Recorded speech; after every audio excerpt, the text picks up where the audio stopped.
ያላቸውን ትምህርቶች እንመልከትና እንምጣ። ወንድማችን አዘጋጅልን ምን እንደተማረ እንዴት እንደተማረ አይተን እንመጣለን። በጣም የሚገርም ትምህርት ነው የምትሰሙት። ጠያቂዋ ጋዜጠኛ መስከረም ናት። እንስማው፣ ድምጽ ስጠው። አጋጣሚ እንግዲህ እኔ በዛ እድሜ ማንበብ ያለብኝም የሌለብኝንም መጽሐፍት የማንበብ እንትን ነበረኝ። ስለዚህ ሁሉም ነገር የመሆን ነገር ነበረ ፍላጎት ማለት ነው። እና መጀመሪያ የገባሁት ወደ ጎንደር ነበር የተመደብኩት፣ በቲቺንግ ነበረ። እሱን መሄድ ስላልፈለግኩኝ እዚሁ ቀረው። ቅድስት ማርያም ኮሌጅ ማኔጅመንት ገባው። ማኔጅመንት እየተማርኩ እያለ መሀል ላይ ቢዝነስ ሎ የሚባል ኮርስ ወይም ኮሜርሻል ሎ ቢዝነስ ሎ ስለቆየ ረስቼ ይሆናል። እሱን ኮርስ እየተማርኩኝ እያለ በጣም ጥሩ አክቲቪቲ ነበረኝ። ከመምህሩ ጋር በጣም እንግባባ ነበር። ከዛ የሆነ ነገር ይመልስልኝና አንተ ህግ ብትማር ጥሩ ነው። ሶስተኛ ደርሰናል። አሁን ህግ አራተኛ ደርሰናል። የተቀየሩትን እንዲቆጥሩ ነው። እሺ፣ ከዛ ወደ ህግ ገባው ማለት ነው። ከማኔጅመንት ሎ ገባው። ሎ እየተማርኩኝ ቲያትር ደግሞ በተመሳሳይ ጊዜ 1 አመት እሱ እንኳን እንደ ትሬኒንግ ነው፣ እሱን ማር ነበር።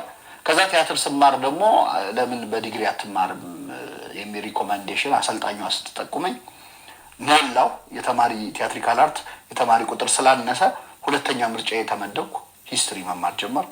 ሂስትሪ ስማር ጆርናሊዝም ዲፕሎማ ያላቸው ክላስሜቶች ነበሩኝ። እነሱ ሲጠቁሙኝ ወደ ጆርናሊዝም። ሁሉ በስንት አመት ነው እንግዲህ? ከስንት አመት ነው የሚሆነው? ልክ ከሃይ ስኩል ቆጣሁበት ጊዜ ጀምሮ ከ20 ጀምሮ ከ19 አመት ጀምሮ ማለት ነው። እና 2 አመት 1 አመት እያለ ደፈር ማለት ያገኘሁትን ሰብጀክት የመማር ደግሞ ብዙም ያው ቤተክርስቲያን ማደግ የሚሰጥሽ አንዱ እንትን ውጤትም ላይ ደህና ስለነበርኩ የፈለኩትን እማራለሁ የሚል ነገር ነበር። የሚቆጨኝም አይደለም። በነገራችን ላይ እውቀትና ኃጢአት ሲበዛ ይታወቅም ይባላል። እያንዳንዱ ትምህርት ውስጥ የምናገኘው የሆነ ነገር መኖሩ አይቀርም። ይሄ ነበረ። ግን ይሄን ለሚሰሙ ሰዎች አርአያ የሚሆን አይደለም። እየተነሳው ማቋረጥ። እንደውም አንድ መጽሐፍ ላይ ግጥም አድርጌ ያስገብቸው ነበር። አባዜ የሚል ጀምሮ ያለመጨረስ አባዜ እንዳለብኝ ዘመድ ወዳጆቼ ደጋግመው ነገሩኝ። እኔም ተነስቼ ብሎ የሚያቆም ለምን አባዜው ይህንን ግጥም እንዲጨርስ አላደረገውም ነው ሀሳቡ። እና ምንድነው አሁን ባለው ሁኔታ እንግዲህ በኋላም በምናነሳቸው አንዳንድ የቤተክርስቲያን ፕሮጀክቶች ሰዎች ትምህርት ከመምረጣቸው በፊት የሚያማክር ሰው ያስፈልጋል። ዝም ብሎ የሚያበላ ነው ገንዘብ ያስገኛል ምናምን ተብሎ ሳይሆን ሙያ ማማከር የሚገባው ኮች የሚያደርግ ሰው የግድ ያስፈልጋል። እንግዲህ የዛ ቪክቲም ነኝ። እንግዲህ ቲቺንግ፣ ማኔጅመንት፣ ቢዝነስ ሎ፣ ህግ፣ ቲያትሪካል አርት፣ ሂስትሪ፣ ጆርናሊዝም። አሁን በምን ተመረክ? የለም። እንትና ጋር ደግሞ ሄዶ የቴዲ አፍሮ ሚስት አምለሰት ጋር ደግሞ ሄዶ በምንድነው በማኔጅመንት ይሁን በምናምን ተመርቄ እንትን ብያለሁ ነው የሚለው። የለም። አንዴ ተሸውደናል፣ 2 3 መሸወድ የለም። አብይ አህመድ ከ7ኛ ክፍል ተነስቶ ዶክተር ሆኗል። አለቀ በቃ። ሰው አንዴ ነው የሚሸወደው። ሰው አንዴ ነው የሚሸወደው ብሎ ነገር የለም። ይሄ ብቻ አይደለም። እኔ አላቅም። እስቲ እንደውም ኢየሩሳሌም ያሉ ሰዎች ይናገሩ።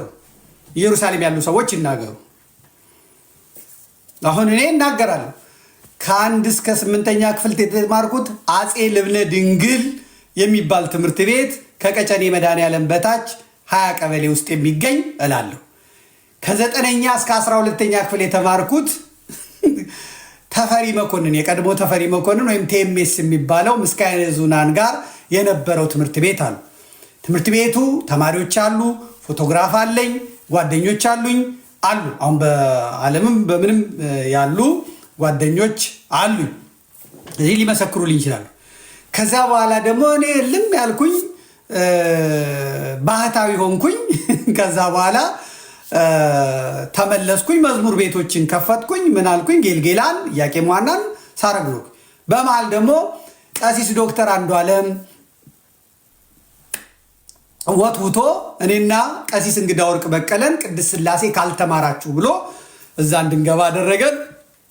አባቴ አሁን ሲያትል ያሉት መላከ ሳይል አወቀ እሳቸው ደግሞ ሩፋኤል አስተዳዳሪ ነበሩ። ደብዳቤ ጻፉልኝ፣ ገባው ቴዎሎጂ ተማርኩ። ከነ ምህረተአብ ጋር ከነ ዘሪሁን ሙላት ጋር ከነ ጳውሎስ መልካ ስላሴ ጋር ተማርኩ ብዬ እናገራለሁ። ከዛ የምረቃ በዓላችንም አለ። ከቅዱስ ፓትርያርኩ እጅ ተቀብያለሁ እላለሁ። በቃ አለቀ። መናገር ይቻላል። ይሄ ግን ኢንተርቪው ሲታይ ጀመርኩ ጨረስኩ፣ ማኔጅመንት ጀመርኩና ጨረስኩ። ከዛ ደግሞ ጆርናሊዝም አማርኛ ጨረስኩ። ከዛ ደግሞ ይሄ ምንድነው ቻት ጂቲፒ ነው ምናምን የምትሉት ላይ ደግሞ እዛ ላይ ያስቀምጦታል። ተክለ ሃይማኖት የተማረ ከዛ በኋላ አዲስ አበባ ዩኒቨርሲቲ ገብቶ በጆርናሊዝም በማኔጅመንት የተመረቀ ምናምን ብሎ እዛች አሰርቶ ሮቦቱ ልጁ የሌለውን ነገር እያመጣ ያስቀጽለዋል። ይሄ ትክክል አይደለም፣ ትክክል አይደለም። የሃይማኖት ጉዳይ ነው ያዝነው። የሃይማኖት ጉዳይ ደግሞ መላቀቅ አይቻልም።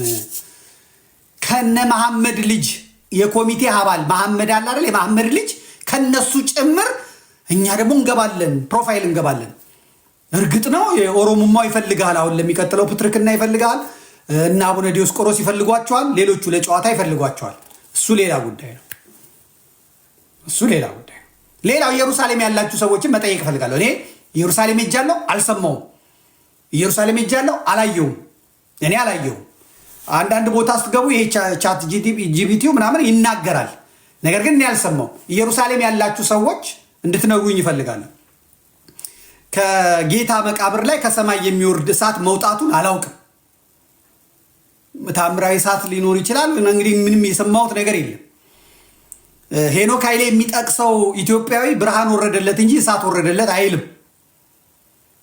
እንደገና ደግሞ በየዓመቱ የሩሲያ ጀቶች መጥተው ቴልአቪቭ ይረፉ፣ ኢየሩሳሌም አላቅም፣ ኢየሩሳሌም የጀት ማረፊያ ይኑር አይኑር አላቅም።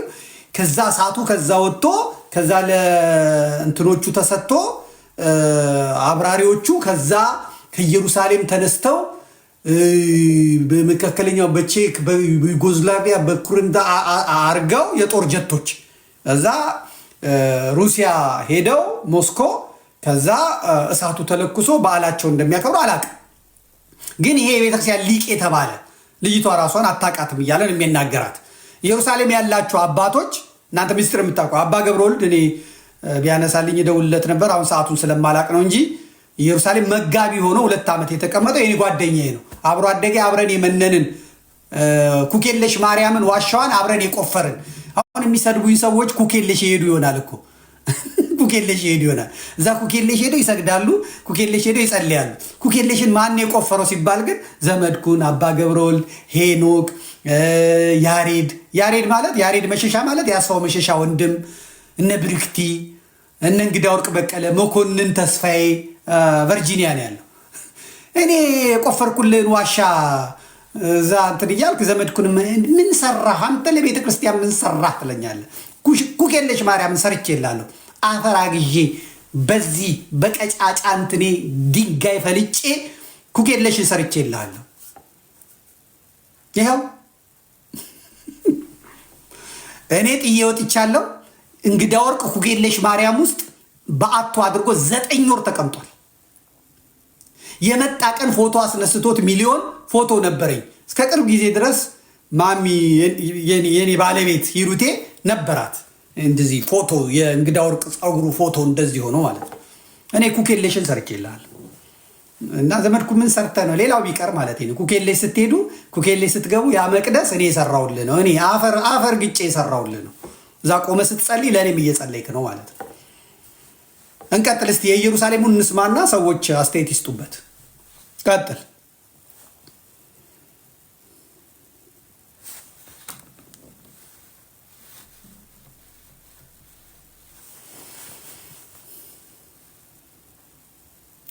አይ ሜካፕ እንደው አስገራሚ ነገሮች ልንገርሽ። የትንሣኤ ዕለት ሌሊት የሚለኮሰው መብራት ከሰማይ እንደሚወርድ ታውቂያለሽ? ሰምተሻል? ሰማሽ? ከሰማይ ነው የሚወርዱ ማለት እግዚአብሔር ራሱ ነው የሚለኩሰው። ላለፉት 2000 ዓመታት ቃሉን ጠብቆ ሌሊት ላይ ካህኑ ተፈትሾ ክብሪት አለመያዙ በደንብ ተፈትሾ ራሱን አሳይቶ ይገባል መቃብር ውስጥ ወደ ጌታ መቃብር ሻማ ይዞ ማለት ነው። እና ሻማ ይዞ ገብቶ ሲወጣ ተለኩሶ ነው የሚወጣው። እሳት ይወርዳል። እስካሁን ድረስ አልቆመም። የትንሣኤ እሳት የሚለኮሰው እሱ ነው። እና የሚገርምሽ ብዙ አገራት እንደውም ለምሳሌ የሩሲያዎች ራሻዎች ጀት አዘጋጅተው ይጠብቃሉ፣ ኢየሩሳሌም ይጠብቃሉ ጀት አዘጋጅተው። ከዛ የትንሣኤው እሳት ሲለኮስ ይሰጣቸውና እሱን ይዘው ሄደው ነው ሌሊት ላይ እዛ ትንሣኤ የሚያከብሩበት ማለት ነው። እና እሳት በጀት እንዴት የኢትዮጵያ ቤተክርስቲያንም ታምረ ማርያም ይነበባል የትንሣኤ ዕለት ሌሊት። እና በዛን ቀን አንድ ታሪክ ተጽፏል። አንድ ኢትዮጵያዊ ማክበር ፈለገ። ይህንን የጌታ የሚለኩሰውን እሳት ልሳተፍ ብሎ ሊገባ ሲል አንተ ጥቁርና አትገባም ብለው አባረሩት። ከዛ አስወጥተውት እሱ ውጪ እያዘነ እያለቀሰ ጧፉን ይዞ ውጭ ቆሞ እያለ እሳቱ እሱ ጋር ወረደ እና ውስጥ አልበራም ማለት ለሱ ነው የወረደለት። እና ከዛ በኋላ ከሱ ተለኩሷል። በዛ እግዚአብሔር ምን ያህል ክብር እንደሰጠው አይተው ተጸጸቱ የሚለውም ያን ቀን ይነበባል። ይሄን ታሪክ እዛም አለ። በነገራችን ላይ ኢትዮጵያ የነበረበት ቦታ ሁሉ ይጎበኛል። እና እንደዚህ አይነት ከሌሎች ጋር ኢንተርሴክት የሚያደርገን ታሪክ አለን ትንሣኤ አከባበር ላይ። እንግዲህ እስራኤል ያላችሁ ይህንን ንገሩ። እኔ ቅድም አንድ ሰው ልኮልኝ ነው ጠይቅልኝ። እኔ እስራኤል 10 ጊዜ ሄጃለሁ። ቤተሰቦች የሚሄደዋል ካህናት ዘመዶችም ናቸው ያሉኝ። የሩሲያ ጀት መጥቶ እሳት ተለኩሶ እሳቱ አውሮፕላን ውስጥ ገብቶ መድኃኔዓለም ያለ እንዴት እንደሚሆን አላውቅም። እዛ እሳቱ ከዛ ከሩሲያ ሄዶ እንደዚህ። ምክንያቱም የቤተክርስቲያኒቷ ተጠያቂ ሊቅ ነው። አሁን እሱ በየሚዲያው እየቀረበ ቤተክርስቲያኒቷን ነው የሚወክለው። ለሚያደርጋቸው ስህተቶች ቢኖሩም እንኳን የምትወቀሰው ቤተክርስቲያን ናት። የት ነው የተማረው? ማን ያስተማረው? ከየትኛው ጉባኤ ቤት ነው የወጣው? መምህሩ ማን ናቸው? ዩኒቨርሲቲ የት ነው የተማረው? አንደኛ ደረጃ ሁለተኛ ደረጃውንም እሺ ንገሩን። ዝም ብሎ አምጥቶ መጫን በአብይ አህመድ ይቅር፣ በአብይ አህመድ ይብቃን፣ አለቀ። የተናገርን ነው። እንደውም እኔ አስታወሳችሁኝ፣ በጣም ጥሩ። እስካሁን የአብይ አህመድን የትምህርት ሁኔታ እስከንትኑ ድረስ ነበር ያቆምኩት እና ሌሎቹም ሁሉ የሚተርኩት ከኔ ወስደው ነው እንደዚህ 9ኛ 6ኛ ምናምን የሚሉት እኔ አቁሜው ነበረ። ሌሎቹ ደግሞ ተመራብረው ከደረሱበት ብዬ ማለት ነው። ግን ሁሉም ኢትዮ ፎረምም ማንም የሚዘግበው ያንን ነው። አብዛኛው የሚነካው ከዛ በኋላ ያለው ነገር ትግሬዎቹን ስለሚሆን እና የትግሬዎቹ ፎቶና ስም ስላለ አብይን አዘጋጅተው ያመጡት ስለሆነ ኢትዮ ፎረሞች አይነኩትም። ያቺ ግን እስከ 12 ምናምን እስከምትለዋን ነገር እሷን ይተርኳታል አብይ አህመድን ምናምን ብለው፣ ያቺኛዋን ግን አይተርኳትም። ጠበኩ 2 ዓመት 3 ዓመት ማለት ነው። ስለዚህ እግዚአብሔር ካለ በዚህ ወር በዚህ ሳምንት ወይም በሚቀጥለው ሳምንት ማንና እንዴት እንዳዘጋጁት ማን እንዳመጣው የቲፒኤልኤፍ ማን ሰው አብይን እንዳመጣው እንዳዘጋጀው ከዛ ከአብይ ጋር የነበሩትን በፎቶ አመጣላችኋለሁ። ማን እንደነበሩ አመጣላችኋለሁ። በነገራችን ላይ የአብይ አህመድ አማካሪው አድቫይዘሩ ግብፃዊ ነው። ግብፃዊ ፕሮፌሰር ነው። አሜሪካዊ ግብፃዊ ነው። የጥናት ወረቀቱን የሰራለት የገመገመለት ማለት ነው። ግብፃዊ ከግብፅ መጥቶ አሜሪካዊ ተመድቦለት ማለት ነው። እና አብይ አህመድ እንደ ሄኖክ ነው እየተኮተኮተ ያደገው። ለዚህ ነው አሁን ዳንኤል ክብረት ወደ ጠቅላይ ሚኒስትርነት ይሄዳል ይላሉ። ከለማ መገርሳ ጋር ነው የሚያፎካክሩት። አብይ አህመድ ወደ ፕሬዝዳንትነት ይሄዳል። ከዛ ሄኖክ ኃይሌ የአብይ አህመድ ማህበራዊ ጉዳዮች አማካሪ ተብሎ ይሾማል ተብሎ የሚጠበቀው ለዚህ ነው። ስለዚህ ይችኛዋን ነገር እሄድባታለሁ። እንግዲህ ቀጣዩን ነገር እጨርስባታለሁ። እኔ መቼም ሰነዱ እንዳለ ነው እዚህ ያለው። ከዛ ደግሞ ጉድታ ያላችሁ ዲግሪ እንዴት እንደሚሸጥ ዶክትሬት እንዴት እንደሚሸጥ አሳያችኋለሁ ማለት ነው።